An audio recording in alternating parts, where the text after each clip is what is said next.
Un premier navire chargé de provisions pour la population affamée après plus de 5 mois de guerre est attendu vendredi dans la bande de Gaza, alors que les Palestiniens célèbrent sous tension la première grande prière depuis le début du Ramadan. Le bateau de l'ONG espagnole Open Arms, remorquant une barge chargée de 200 tonnes de vivres, était visible vendredi matin au large de la ville de Gaza, dans le nord du territoire, selon un journaliste de l'AFP. Ce bateau ouvre une voie maritime depuis Chypre vers le territoire assiégé depuis le début de la guerre, le 7 octobre, entre Israël et le Hamas. Vendredi, le Hamas a accusé l'armée d'avoir une nouvelle fois ouvert le feu avec des chars et des hélicoptères dans cette région, sur une foule qui attendait une distribution de farine à l'entrée de la ville de Gaza. Ces tirs ont fait au moins 20 morts et 155 blessés, selon le ministère de la Santé du Hamas. L'armée israélienne a affirmé ne pas avoir attaqué des Palestiniens à un point de distribution d'aide et précisé analyser l'incident avec sérieux, mais sans détailler sa version des faits. Il y a eu des tirs directs des forces d'occupation sur des gens rassemblés au rond-point plus Koweït plus pour attendre l'arrivée de camions avec de la nourriture, a raconté à l'AFP le docteur Mohamed Ghurab, directeur des services d'urgence de l'hôpital Al-Shifa.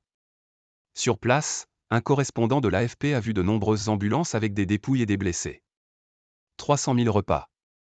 Une course contre la montre est engagée pendant ce temps pour tenter d'acheminer davantage d'aide humanitaire dans le territoire palestinien. L'aide par voie terrestre arrive principalement depuis l'Égypte via le poste frontière de Rafah, dans le sud, après avoir été inspectée par Israël, mais reste très insuffisante face aux besoins immenses des 2,4 millions d'habitants du territoire.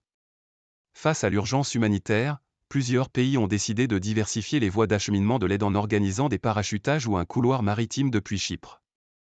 Parti mardi de Chypre, le bateau d'Open Arms transporte 300 000 repas préparés par l'ONG américaine World Central Kitchen. Nous savons tous que ce n'est pas suffisant, c'est pourquoi nous devons ouvrir ce couloir avec un flux continu de bateaux, a déclaré jeudi à l'AFP la présidente de WCK, Erin Gore. Une équipe de WCK présente à Gaza depuis le début de la guerre a construit une jetée flottante où seront débarquées les cargaisons destinées à la population du nord du territoire.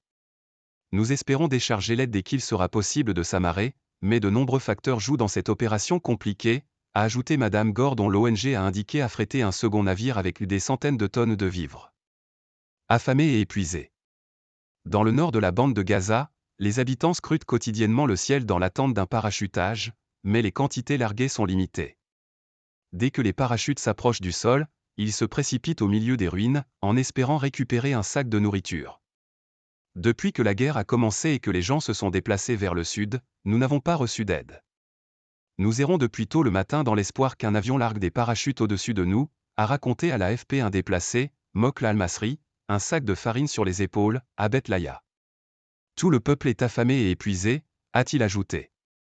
La guerre a été déclenchée le 7 octobre par une attaque sans précédent menée par des commandos du Hamas infiltrés depuis Gaza dans le sud d'Israël, qui a entraîné la mort d'au moins 1160 personnes, la plupart des civils, selon un décompte de l'AFP établi à partir de sources officielles israéliennes.